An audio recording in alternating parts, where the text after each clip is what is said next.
Hello, my name is Scott Medlin, and if you've had to suffer from any symptom related to PTSD, like depression, anxiety, sleep deprivation, chronic pain, there's all kinds of things that can happen because of PTSD, then I hope what I'm about to talk about in this video can help you out, because I myself was diagnosed with PTSD years ago after my deployment to Iraq in 2005, and I've never really talked about it on video, but with PTSD on the rise with a lot of different people and just society being stressed in general, hopefully my experience and what I've been taught can help you. So in June of 2005, I was a Marine. I was in Iraq for the second time, and I was at the back right passenger in an armored Humvee. The Humvee made a left onto this road, and it was back in 2005. I forgot the name of the road. I think it was either Road Phoenix or Road Bronze. But anyway, not long after the left, all I heard and felt was a loud boom, and my legs were thrusted to the center of the vehicle. Fortunately, I had my seatbelt on. I didn't come out of my seat, but the explosions continued. And it felt like it got closer and closer. In fact, I know there was one on the right that got really close. All of us, there were three other Marines in the Humvee. We all, checked on each other. Hey, you okay? You okay? And the vehicle in front of us stopped, which was the worst thing it could have done.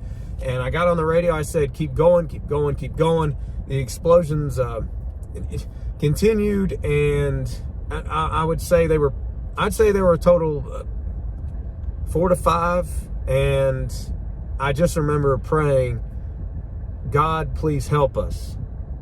And I looked up, and right then and there, to my left, coming in the sky, was a Huey combat helicopter. We were not scheduled for air support that day, and I felt like I felt like the presence of God was with me. I knew I wasn't alone, and that helicopter was there for a reason, to protect us. And it went over the Humvee towards the town where the mortars were coming from, and the mortar fire stopped, and we were able to get to our destination safely.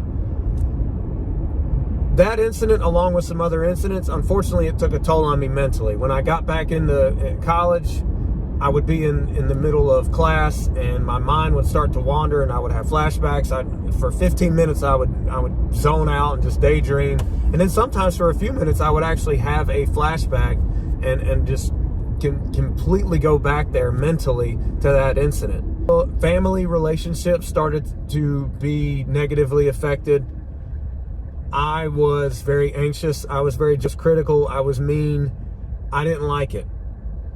Finally, after a bad family argument, I found some help, and the man was a specialist in Neuro-Linguistic Programming. If you're seeking treatment for PTSD, I would highly advise Neuro-Linguistic Programming, because it helped to reprogram my brain so that I didn't think about that incident anymore first person. It helped train me to step out and view it as third person, so I didn't feel like I was going through it every time, because your brain doesn't know the difference between what's in front of you and then the thoughts that you create as a reality. So if you're thinking about it first person, then your body's still going to have a reaction as if you were there. And I hope that made sense, but it was amazing how I was able to be trained on how to step out and think about it in third person, which was the start to help it. Now, I still have to make a conscious effort to do this, and I'm still being treated for it. I don't mind that people know this. I'm just trying to help out, because I know other people are going through PTSD. So anyway, what has also helped is make a point to take care of yourself. Don't resort to alcohol. Don't resort to pain medicine in abundance. Don't resort to something that can hurt you in the long run. But make it a point to wake up early enough to give yourself time to get ready for the day, and that will help ease your anxiety some. It helps with me. I wake up, I meditate, I pray, I go to the gym, but I have me time, for lack of a better phrase.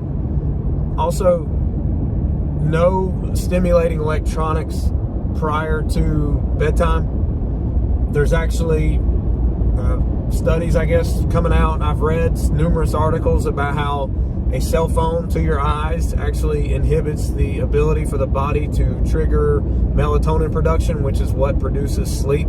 So don't look at a screen a while before bed. I don't know the exact amount of time, but there's all these little things you can do that can add up to really help you deal with post-traumatic stress disorder. Also, one other thing is, don't say stuff like, I can't deal with this, I have PTSD. That's defeating self-talk. That is, you are undermining your ability to be able to deal with it. You can learn to cope with it. You can learn to overcome it. You can do it. Get your sleep. Eat healthy as well, because if you eat bad, you feel bad. And the better you feel, the more not more prone, but the more able you will be to deal with it. So get help and look into neuro-linguistic programming. Make yourself do good daily rituals so that your day doesn't get too far out of control. And that's just a general guideline in and of itself for success in life. Take care of yourself and don't hold it in. Talk to those who you need to, but have people who help you have fun. Don't just relive an incident, but think about it third person. When you think about it, step out and see yourself in that situation versus being in that situation. So I know I covered a lot of points. I do hope that this video helped. If it did help, please comment below. Let me know if there's anything else maybe I could help you with. And like this video, share this video. There's resources below to help you out. And I look forward to talking to you again in another video.